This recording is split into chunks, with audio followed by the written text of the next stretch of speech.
যে আমি মালিক, একমাত্র আমার মতো মালিক আর কেউ নাই। ওয়াফিস সামাই আরশুহু, যার আরশ হলো আকাশের উপরে। ওয়াফিল আরদি সুলতানুহু, জমিনের ভিতরে যার রাজত্ব। ওয়াফিল বাহরি সাবিলুহু, সমুদ্রের ভিতর দিয়ে যার রাস্তা। ওয়াফিল জান্নাতি রহমাতুহু, জান্নাতের মধ্যে যার রহমত। ওয়াফিল নারি ইকাবুহু, জাহান্নামের মধ্যে যার শাস্তি। আমি ওই রব, ওই আল্লাহ, যা কিছু আমি সৃষ্টি করেছি আমি ওই রব। তোমাকে সৃষ্টি করেছি, তোমার বাপ দাদা 14 গোষ্ঠীকে আমি সৃষ্টি করেছি। আকাশ জমিনের মধ্যে যা কিছু আছে আমি সব কিছু সৃষ্টি করেছি। কিন্তু আজকে আমি তোমাকে মুয়াজ্জিনের মাধ্যমে, লাউড স্পিকারের মাধ্যমে, আমার কিছু বান্দা বান্দীদের মাধ্যমে আমি তোমাদেরকে ডাকতেছি। আজকে তোমরা আমার ডাকে তোমরা সাড়া দিতে পারতেছো না। দেখেন, জীবনে বহুত নামাজ ছেড়েছি, আয় আল্লাহ এখন তুমি আমাকে এমন একটা তৌফিক দাও আর যাতে জীবনে কোনোদিন নামাজ না ছাড়ি। যদি কোনো ব্যক্তি যদি নামাজ না পড়ে, একজন মুসলমান ব্যক্তি আর একজন হিন্দু মানুষরাই এরকম চিন্তা ফিকির রাখেন যে আজকে থেকে রাস্তা দিয়ে হাঁটার সময় আস্তাগফিরুল্লাহ, সুবহানাল্লাহ, আল্লাহু আকবার, লা ইলাহা ইল্লাল্লাহ, এই জিকির যত আপনি পড়তে থাকবেন, জিকির পড়লে আল্লাহ পাক রব্বুল আলামিন আপনার দিলকে তাজা করে দেবেন। যেরকম খামারের দোকানের মধ্যে, দাওয়ার মধ্যে যখন জং ধরে, যখন তাদের কাছে নিয়ে যায়, তারা আগুনের মধ্যে ফুরাত দিয়ে যখন হাতুড়ি দিয়ে ফিরায়, তখন এই জং সরে যায়। ঠিক তদ্রূপ যদি কোনো গুনাহগার বান্দাবান্দি যদি সে গুনাহ করেছে আর তার দিলের মধ্যে যদি, তার জবানের মধ্যে যদি আল্লাহ তাআলার জিকির যদি চালু থাকে, ওই খামারে ফিরাইয়া যেরকম জং ছাড়াইছে, আল্লাহ পাক রব্বুল আলামিন বলেন আমার কোন গুনাহগার বান্দাবান্দি যখন জিকিরের মধ্যে যখন সে অবনত হয়, আমি আল্লাহ তাআলা তার সমস্ত গুনাহগুলি মাফ করে দিই। তো এখনো সময় আছে, আল্লাহ তাআলা আমাদেরকে যে একটা সময় দিয়েছেন, এই সময়টাকে আমরা মূল্যায়ন করি।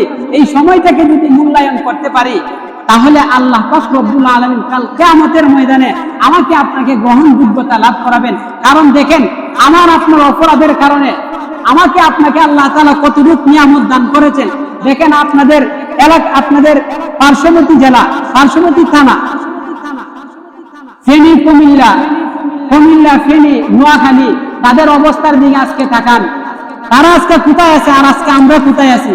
যদি আল্লাহ পাক রব্বুল আলামিন যদি আমাদেরকে এই গজব দিতেন, এই ফানি নামক, বন্যা নামক গজব যদি আমাদেরকে দিতেন, তাহলে মনে হয় আজকে আমাদেরও এই মসজিদের মধ্যে জুমা পড়ার কপাল আমাদেরও থাকতো না।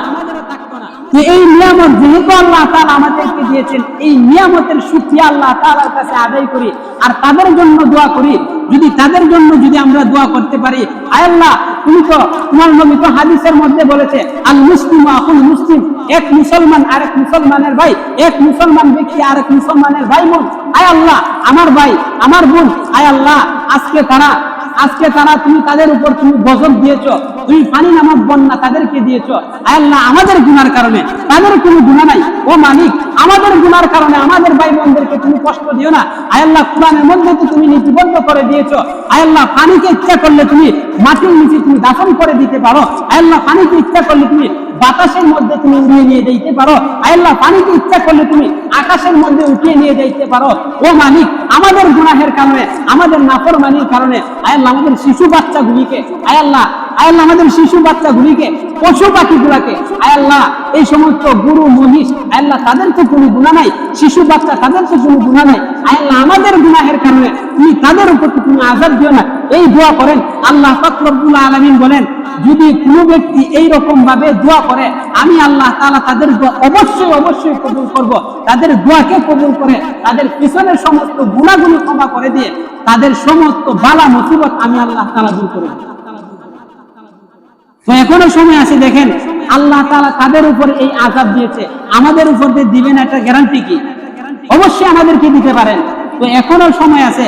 আল্লাহ তাআলার কাছে আমরা বেশি করে দোয়া করি, আয় আল্লাহ একদিন তো অবশ্যই দুনিয়ার জমিন থেকে বিদায় হতে হবে, একদিন তো অবশ্যই দুনিয়ার জমিন থেকে আমরা চলে যাব। এটা সত্য।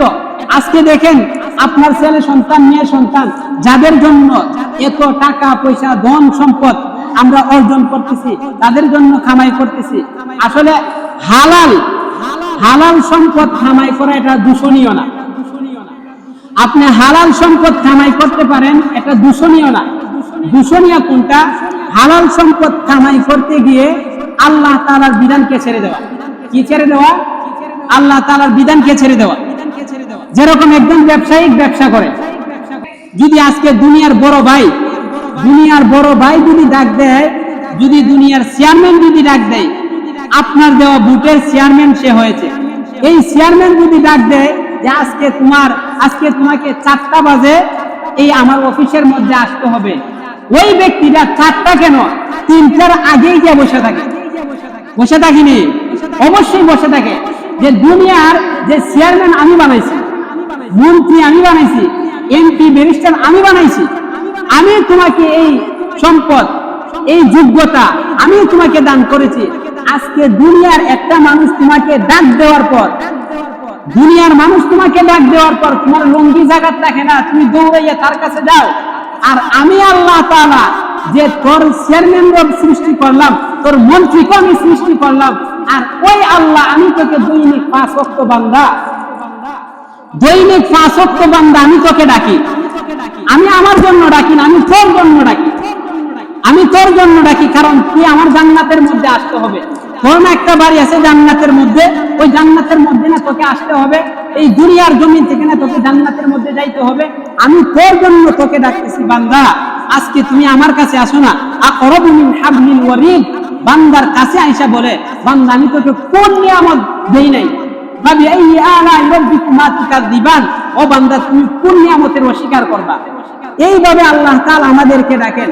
আজকে মুয়াজ্জিন সাহেব যখন বলেন কদ কামাতিস সালাহ, নামাজের সময় হয়েছে, নামাজের মধ্যে দাঁড়িয়ে যাও, এই রকম ভাবে যখন বলে, তখন মানুষটা দূরে থাকে, ও ভাই এখনো সময় আছে।